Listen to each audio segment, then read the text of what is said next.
du 110e, les familles des disparus, le lieutenant-colonel Bernard Schellstraat de l'antenne de commandement des forces françaises stationnées en Allemagne, ancien commandant en second du 110e RI, vice-président de l'amicale des anciens et amis du 110e RI,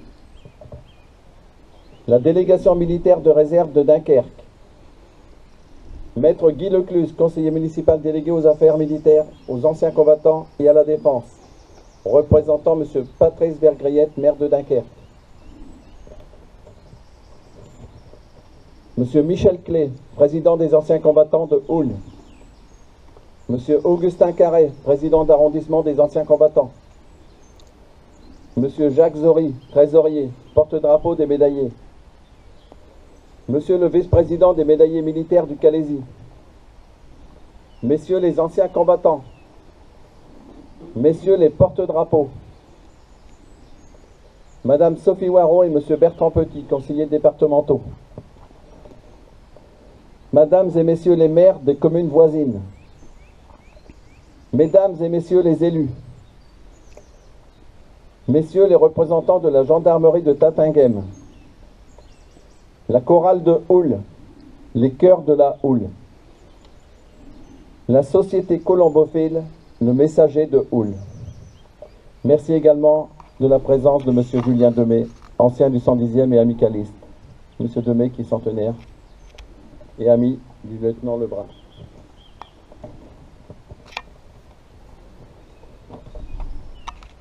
Mesdames, Messieurs, chers compatriotes, nous voici réunis devant le monument aux morts pour nous rappeler que le 26 mai 1940, il y a 76 ans, 11 jeunes soldats du 110e RI étaient fusillés ici, dans la cour de la briqueterie. Aujourd'hui, nous rendons un hommage solennel aux victimes de cette tragédie sans pareille. Nous tenons, comme chaque année, à rendre hommage aux combattants héroïques, aux victimes de ces terribles années de guerre, à toutes celles et à tous ceux qui ont risqué ou sacrifié leur vie pour que nous retrouvions notre liberté. Si nous sommes réunis, c'est aussi pour nous souvenir de tous ceux qui ont combattu en tant que soldats français, soldats de nos colonies, soldats alliés de tout pays, en tant que résistants, hommes ou femmes, et parfois presque enfants. Ils ont sauvé la France, ils ont sauvé la liberté. Notre devoir, face au courage de tous, est de nous souvenir et de transmettre cette mémoire aux plus jeunes d'entre nous. Notre histoire est commune et doit servir notre futur. Nous ne devons pas oublier que l'esprit humain peut prendre des chemins qui mènent à la radicalisation.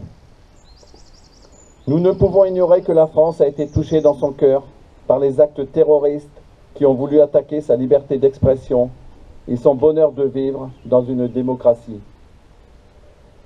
Nous ne pouvons ignorer que la Belgique a été touchée également, avec en ligne de mire l'Europe, dont elle est le centre névralgique. Le 20 septembre 1963 déjà, le président américain John Fitzgerald Kennedy disait dans son discours devant l'Assemblée générale des Nations unies « Ne nous reposons pas sur nos acquis, mais efforçons-nous de construire la paix, de vouloir que la paix soit dans le cœur et dans l'esprit de chacun. »